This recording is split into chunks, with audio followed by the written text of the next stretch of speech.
Hello everyone. Today we are going to start with John Locke, social contract theory. इनका background क्या है पहले हम ये देख लेते हैं. He was the English philosopher. इनका मेन वर्क जो 2 ट्रीटिसेस ऑफ गवर्नमेंट था जो कि 1689 में रिलीज़ किया था, उसमें इन्होंने सोशल कॉन्ट्रैक्ट थ्योरी की बात की थी.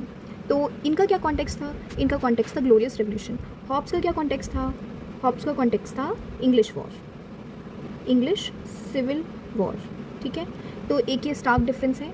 ग्लोरियस रेवोल्यूशन पीसफुल था और जो वॉर था ऑब्वियसली इट वाज वायलेंट. तो इन दोनों के पॉइंट ऑफ व्यू में काफ़ी डिफरेंस होगा ही. अब इन दोनों ने social contract theory the. Let's see what difference it creates. State of nature कैसा था? इनके लिए ऑब्वियसली पीसफुल था, फ्री था. ग्लोरियस रेवोल्यूशन का इनके पास इम्पैक्ट था कि इन्होंने सोसाइटी को पीसफुल और फ्री देखा, governed by natural law, no common जज और पॉलिटिकल अथॉरिटी. ये एक तरीके से एक रेड फ्लैग था. बेसिकली एक ऐसा पॉइंट था जिसकी वजह से इनको सोशल कॉन्ट्रैक्ट थ्योरी लानी पड़ी. तो सबसे पहले हमने स्टेट ऑफ नेचर क्या देख लिया कि इसमें पीसफुल था, फ्री था और नेचुरल लॉ फॉलो होता था, लेकिन वहाँ पे कोई भी पॉलिटिकल अथॉरिटी या कॉमन जज नहीं था. So that was one of the problems. Natural rights कौन कौन से थे वहाँ पे? लाइफ, लिबर्टी और प्रॉपर्टी का नेचुरल राइट था. These rights are inalienable. Natural rights according to Locke are inalienable. Inconveniences in the state of nature क्या क्या थे? सबसे पहले तो no fixed law in practice, no impartial जज थे, no power to enforce law, rights remain insecure. ठीक है, क्या समझे इस बात से कि वहाँ पे एक भी कोई भी फिक्स प्रैक्टिस नहीं थी, सब अपनी अपनी बातें करते थे, कोई भी इम्पार्शियल जज नहीं था.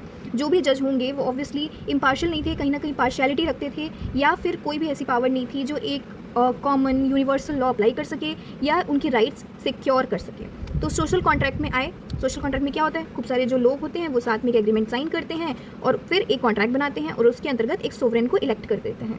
तो individuals agree to form political society. Consent is the basis of government. They establish a common authority.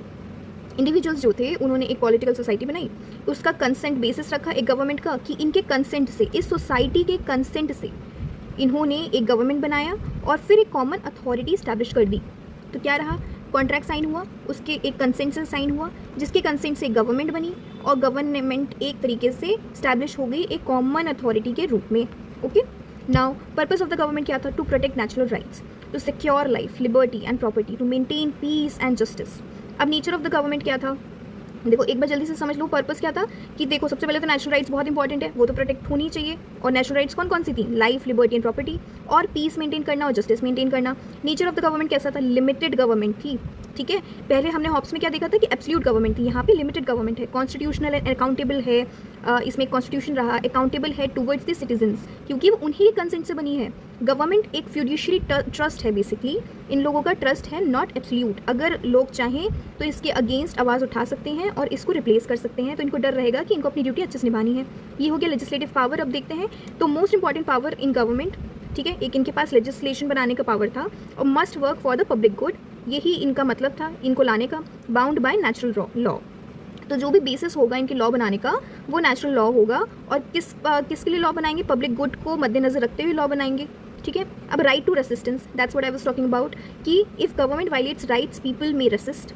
People resist कर सकते हैं, रिबेल कर सकते हैं. पीपल कैन ऑल्टर और abolish such government. They have whole right to rebel.